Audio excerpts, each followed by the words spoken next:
Players will chime in on that in just a bit. First, though, welcoming in our senior NBA insider, Adrian Wojnarowski. You broke this Russell Westbrook-John Wall trade story last night. How did this deal come about? Rachel, it came together quickly yesterday afternoon. Rafael Stone, Houston's GM, Tommy Shepard, Washington's GM, hadn't really had a conversation about this potential trade since right before the draft. Thad Fouché from Wasserman, who is Russell Westbrook's agent, helped to get those two talking again yesterday. And essentially, they knew what the deal would be, which would be 1-for-1, Westbrook and Wall. And they got the draft protections down. They were going to do one first-round pick up in the future, 2023, protected, and they got a deal done there within just a few hours. Pretty rare for a deal of this magnitude to come together so quickly, but they were on the trade call within 3 or 4 hours from first talking yesterday. Wow. And of course, everybody wants to know about the dominoes that follow it, right? So what does this Westbrook trade mean for James Harden and his future status with the Rockets? The Rockets really don't know. They're hopeful that a healthy John Wall, a John Wall who regains his all-star form, is somebody that James Harden's going to want to play with and stay longer term. And they've made some other moves, certainly roster-wise in Houston. They got Stephen Silas is their new coach. But the one thing that the Rockets have going for them, it's a little different than Washington, is they have Harden under contract for at least 2 more years. And that buys them some time to try to get this moving in the right direction. They don't want to trade James Harden. They've never really backed off of that. And so they want to give it time.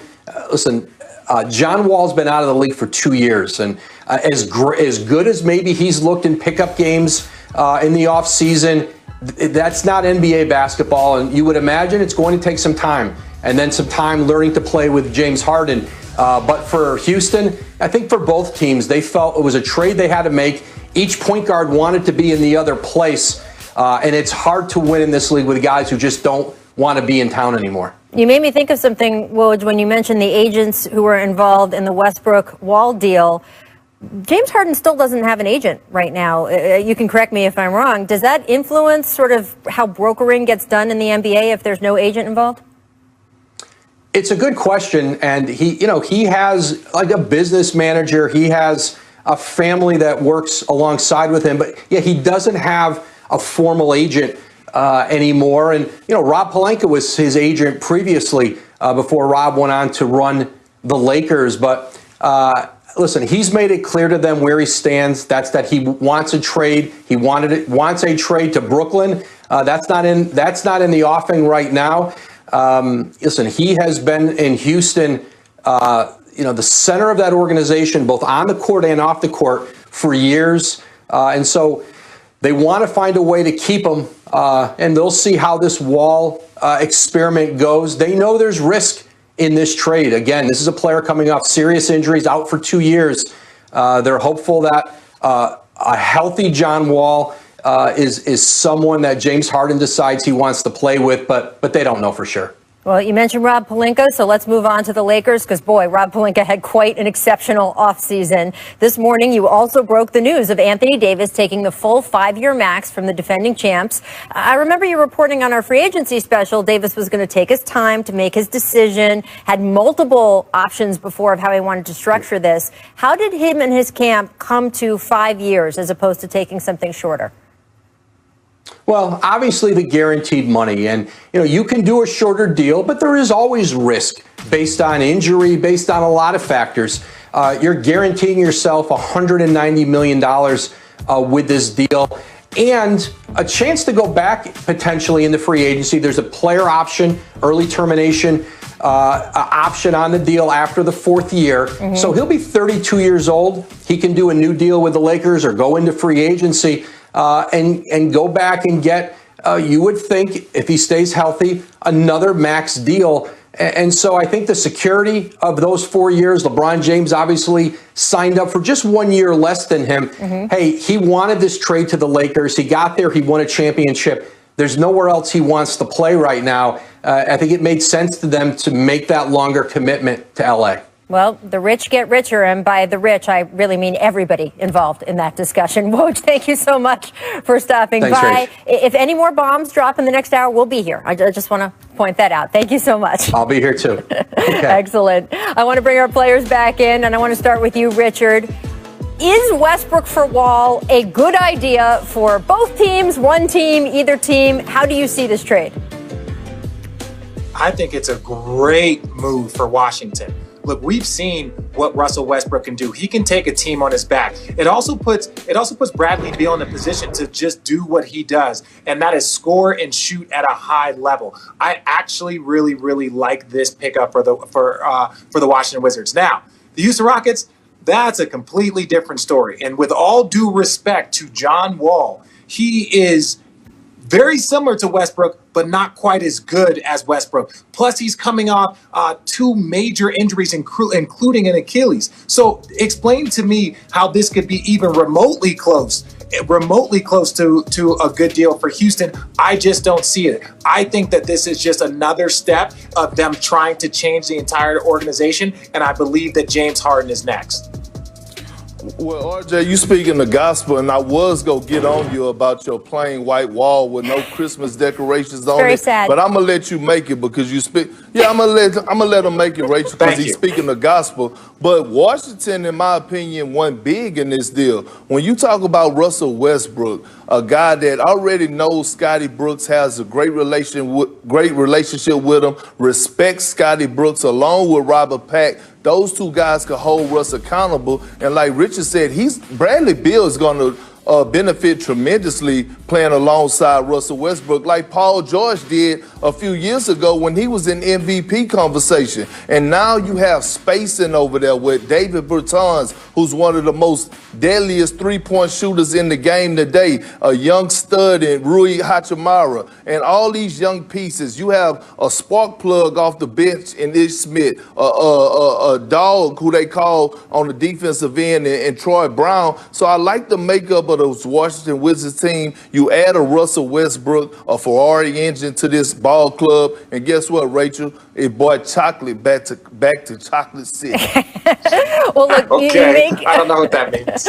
I do. I'm from D.C. Perk, I got you. Look, no, you make a good point, Perk, about Russell Westbrook being a known quantity, right? Like, we know what his faults are. We know what his strengths are. We know what his injury issues are. John Wall is such an unknown quality. So for the Wizards, having that known quality in Russell Westbrook, that partnership with Scotty Brooks, I think really is going to be a strength for them. And for whatever reason, the John Wall-Bradley Beal partnership, which has never worked great, isn't apparently something they want to continue with all the reporting about Wall asking for a trade. So even if you just got rid of a possibly contentious situation, that is a good thing.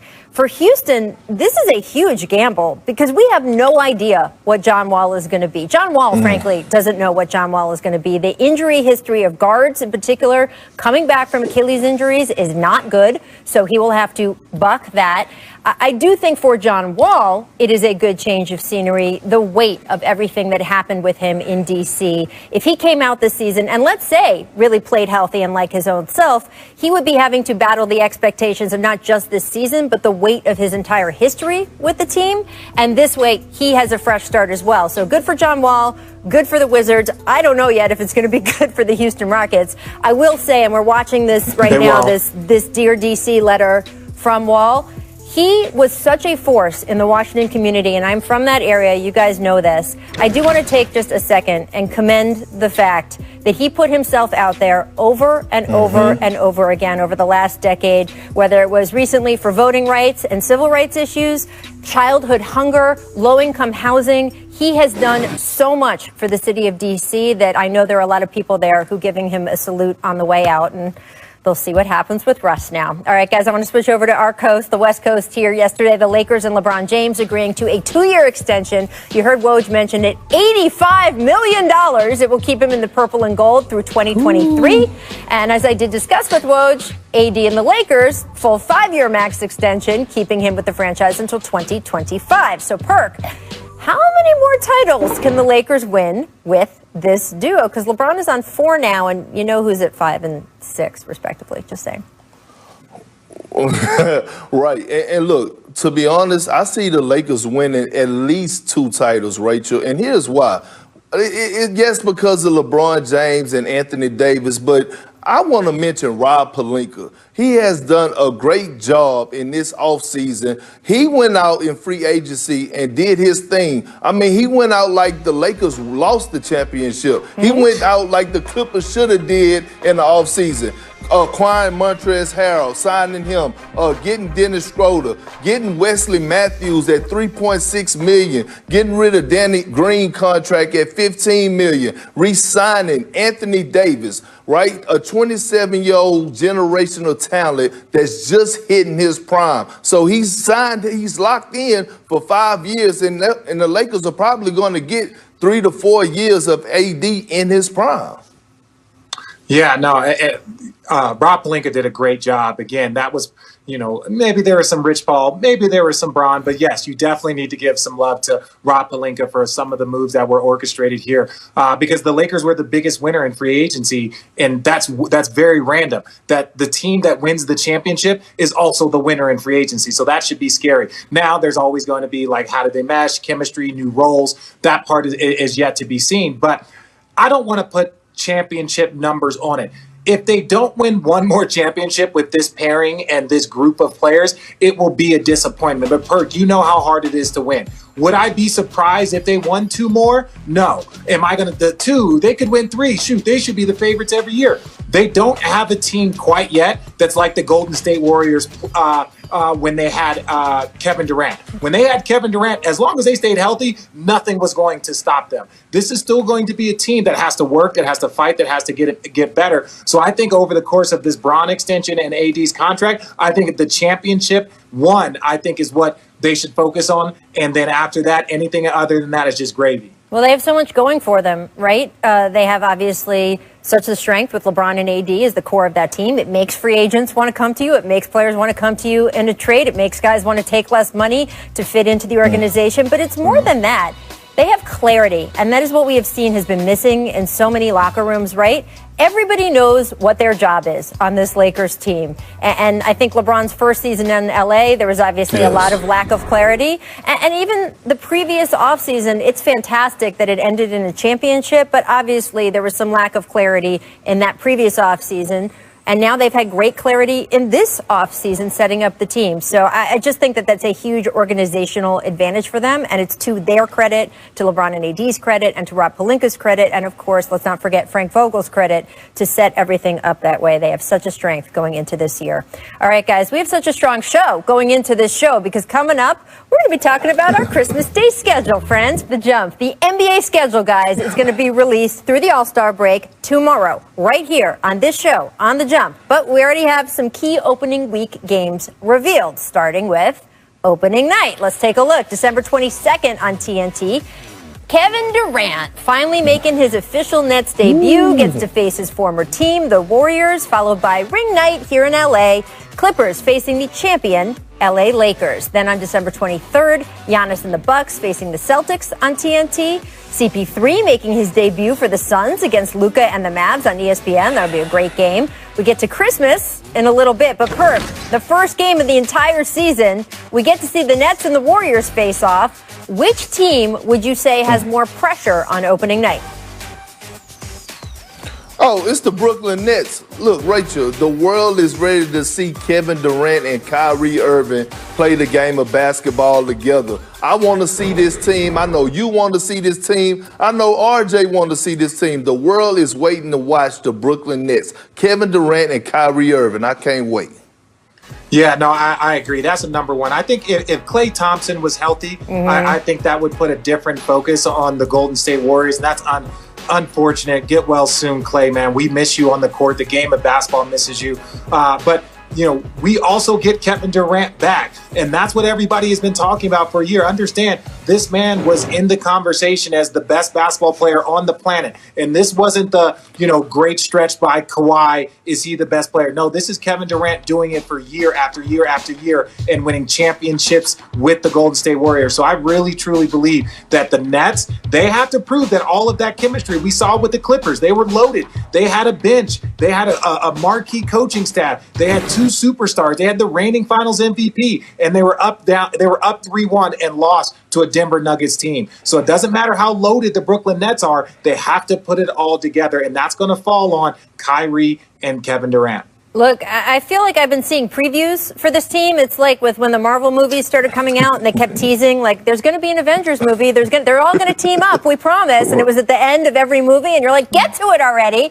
And yes, here we are. They are finally going to get to it. I am so excited to see what this Nets team is going to be. It would have had so much spice if it was Steph and Clay and Draymond and the group that's around them now being able to play their former teammate, the guy that they had to hear, right, for the better part of 4 years. You were, only Kevin is what's really pushing you over the edge. So I would have liked to have seen a little bit of the spice there, but I do think without Clay, it's a different game. I am very excited to see the Brooklyn Nets. All right, both teams are also going to be part of the 5-game slate on Christmas Day, so let's get to that. Noon, we've got Zion and the Pelicans facing the defending Eastern Conference champs in Miami. That'll be on ESPN. And then over on ABC, Warriors-Bucks at 2:30, followed by Nets-Celtics. That is going to be Kyrie's return to Boston. And then at 8, Luka versus LeBron and Anthony Davis on both ABC and ESPN simulcast.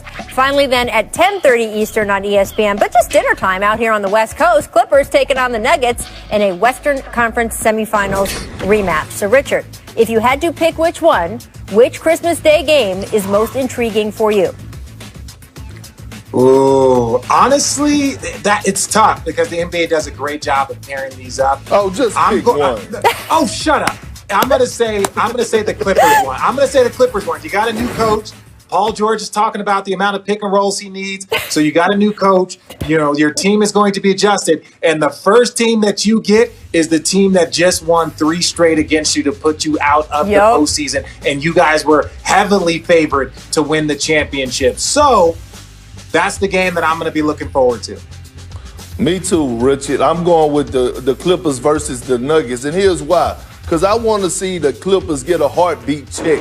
I want to know if they could bounce back to a team that knocked them out, like you said, that they had down 3-1. Paul George, all the complaining about this, that, and the other. Now you have a young stud in Ty Lue. Now you have no excuses. I want to see where your heart is, where the Clippers' heart is y'all go come in and handle y'all business against the Denver Nuggets. Now on the flip side, I want to see if the Denver Nuggets going to show the Clippers that this wasn't a fluke, that we own y'all. We're not scared of y'all. We could beat y'all any given time, any given day, on any given court. So I'm excited to see that game. Well, that 10:30 game is usually like the hoop heads game, right? It's not as much for the casuals. It's more of the people who really love basketball. So that's the one you guys gravitated to.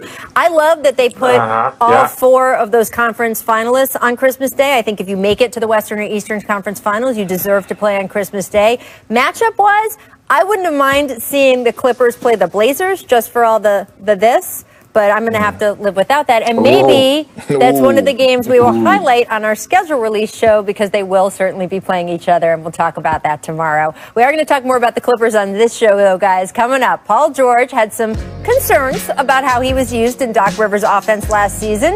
Is that BS or real talk? We will discuss right after this. Stick with us. I know we got some feelings, guys. I know you have feelings.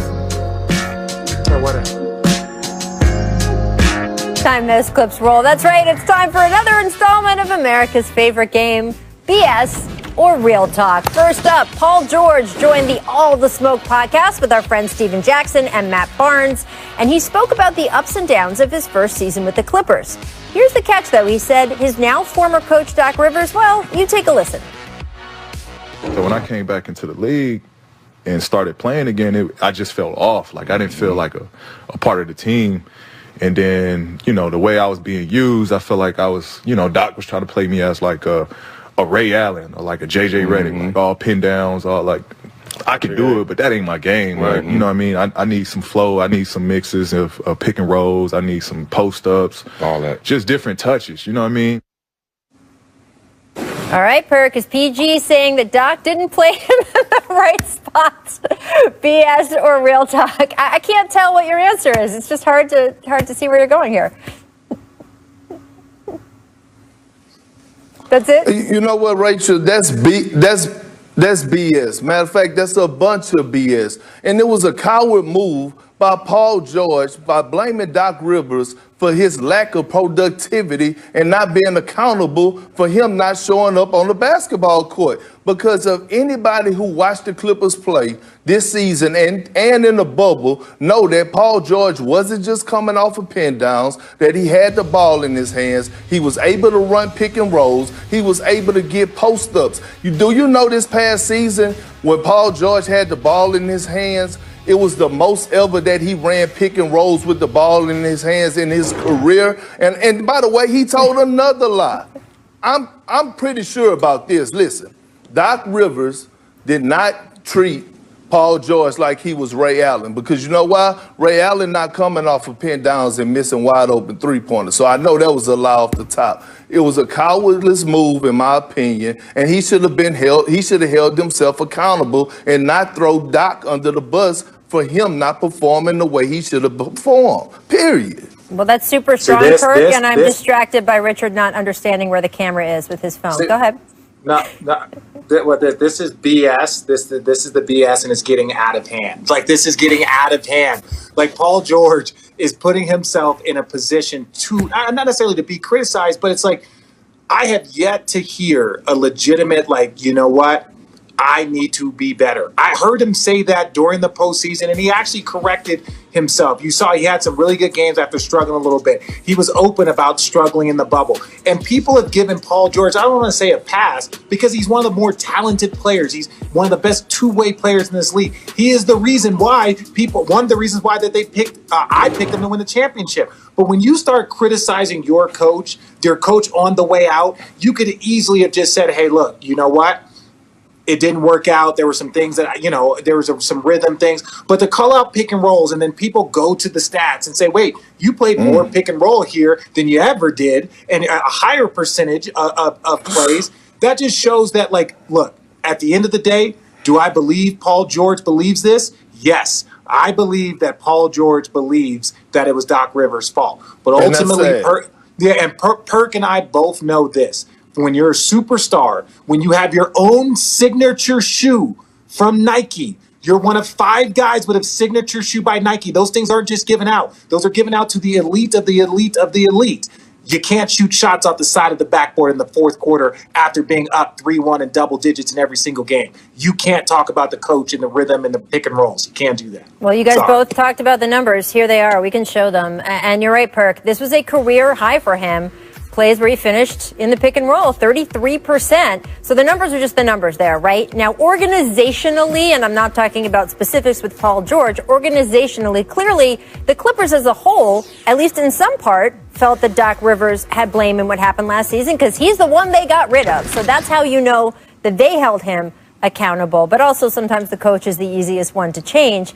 I think sometimes conversations like this happen when there's too much time in an off season. I'm not sure how this managed to happen in a short off season, but the bottom line for Paul George or anyone else on that Clippers team is that they have to be accountable this coming season. And I think the only thing that they have in their advantage on that score is if the expectations were very high going into last season. Richard, you said you picked them, right, to win a title.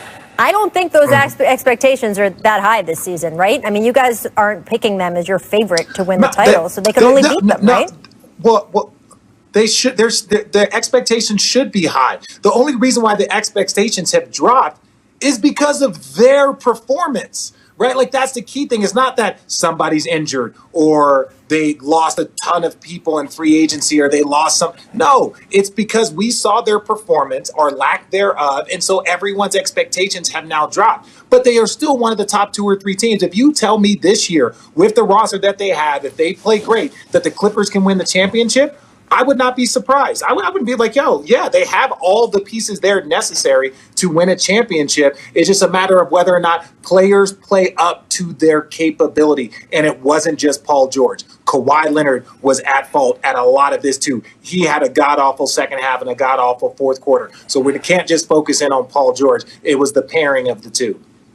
And you know what's crazy is that some of my old coaches like Doc Rivers and Sam Cassell, some of my older brothers, my family from the Celtics, even Ty Lue would call me and Coach Rex, and say, Perk, you got the Lakers to winning the championship. That's how you feel? And I was like, yeah. For one of my many reasons is I didn't trust Paul George, and not in the crucial moments. From his history, even when you go back to Oklahoma City, I remember one game in particular. It was a closeout game in Utah, and he went, 2 for 15 from the field while Russ dropped 45. And after that, I saw his body language, and I could see it in his eyes, and I told him all season, I don't trust Paul George, and this is the reason why. Well, look, as someone who worked sidelines for some of his games in Indiana where they went toe-to-toe with LeBron, I know that Paul George has it in him. I am interested to see what happens this coming season. When challenged, what do you do? All right, next up, let's talk about Damian Lillard. We know what he does when he's challenged. He joined hip-hop legend Fat Joe for an IG Live conversation, and he was asked about the bubble. Take a listen to what he had to say. To me personally, the bubble was way easier because it was just like, it was really no distractions. We didn't have to travel after games. It was like boom, boom, get up the next morning, practice all in one spot. So like our bodies was recovering faster. We was more rested. I mean, it was way easier to me. I think that's why you saw a lot of people just killing like that. All right, guys, I want to see your emojis on both of you. What do you got? Ooh, some real talk. Give it to me, Perk. Why? Look, one thing about it, I believe Dame Dollar is one of the realest that the NBA has ever seen, and he has never shown me any type of BS. So if we're gonna have him on this segment, BS or real talk, it's always gonna be real talk because Dame Dollar was dropping 50s in that bubble. So I believe every word that he's saying. I respect Dame this because all of us took a little bit of heat when we saw these elevated numbers by so many players, right? We saw the Phoenix Suns play the best basketball that they've played in 9 years. We saw Jamal Murray. We saw Donovan Mitchell. We saw TJ Warren. We saw some amazing numbers, even the young fellas for the Miami Heat. And You saw the way Duncan Robinson and Tyler Hero. There was something that was very simple about playing a game, going straight to your room, waking up, having all the rest, no distraction, no nothing to do, no travel, and then getting back into the gym and playing in that exact same gym again. It helped a ton of shooters. If you can mentally lock in and focus, you saw it. That's why there were numbers that we had never seen before. 50 ball after 50 ball after 50 ball from like the Denver Utah series. It was just, you just saw these amazing numbers. These guys were in the same category as like Michael Jordan. And it was just because it was a simpler way to play the game of basketball, especially for a team like Portland, that every time they get on a plane, it's 2 hours That's and what change. I was going to say. Every time. It just underscores that, and that's right? on the short end. Yep. No, it just underscores The for travel. them that their travel is among the worst in the NBA in terms of what they have to deal with, and not having to do that totally changed the game. All right, guys, coming up, Giannis said he'd be happy if some superstars, Russell Westbrook for John Wall trade earlier in the show, but what does it mean for James Harden? Woj reported that Harden wants a trade to the Nets, but also that the Rockets don't see that happening. Now, on Tuesday, Kevin Durant was asked if he had talked to Harden about it. Here's what he said. I don't know where you're making these stories up that me and James talked about any of this at a workout. Like, I don't know where that came from. And James is a friend of mine, but I let the front office handle all of that stuff. I was just so focused on working out. I heard all the noise, and I heard that, James potentially wanted to come to the Nets, but anybody can make up stories. Anybody can write a story, and it gets some traction. So, nothing's ever set in stone till it's set in stone. So I never thought too much about it. Just focused on myself, and my teammates probably did the same thing. And, we just moved forward. Richard, producer Steve didn't put that in BS or Real Talk segment, but I don't know. Do you believe him? And what do you think the Russ trade means for Harden's future? No, I believe Kevin Durant because I know this, and that's why it was a little surprising that him and Kyrie teamed up in New York is because the media has a tendency to bite onto something and really run with it. He's right. He lets the front office do what he does. And that Kevin Durant that I heard right there is the same Kevin Durant that we heard towards the end of his time in Golden State, where he doesn't want to answer questions about other players. He doesn't want to answer questions about trades or free agency. He wants to get back to playing basketball. So I 100% believe him in that moment. As far as the James Harden situation goes, what I see, and we're going to talk about Giannis, what I see from James is that, okay, it's great. I've scored a lot of points. I've made my mark. I've won my MVP. I want to win a championship now. All of that scoring and all of that stuff is secondary. Well, Rachel, I have no comment on KD. All I'm going to do is this. I have no comment whether I believe him or not. I'm going to leave that up in the air. But I will say this about James Harden's situation with the Rockets. The Rockets are not about to give him up right now. And they're going to try to hold this thing out. And from what I'm hearing is they're going to try to have a trial run for like the first half of the season or maybe the first 25 games to see how it goes. Now, what you should be looking for is looking at what the Philadelphia 76ers are doing 25 games in, and then look at what the Rockets are doing 25 games in. If it's not working well with James Harden and John Wall, I expect Daryl Morey to be aggressive in pursuing James Harden. Trust me. Well, this yeah, James but wait, real Harden, quick. No. So, let's say again, Philly would most likely want to not give up, Joel Embiid, or let's say, because then you would think John Wall and Ben Simmons. You couldn't trade Ben Simmons for James Harden. So I don't know. I put Philly on the outside of that list only from the standpoint of, Joel Embiid would really be the only major star, because if you tried to pair Ben Simmons with John Wall, that's not a match that anyone wants to see. And I get that, RJ, but we're talking about Daryl Morey. Daryl Morey is known to pull rabbits out the hat. So don't just think of it as just Ben Simmons. It could be a three-team trade or whatever the case may be, but he's going to pursue James Harden if the Rockets are 25, 30 games in and not doing well. Trust me.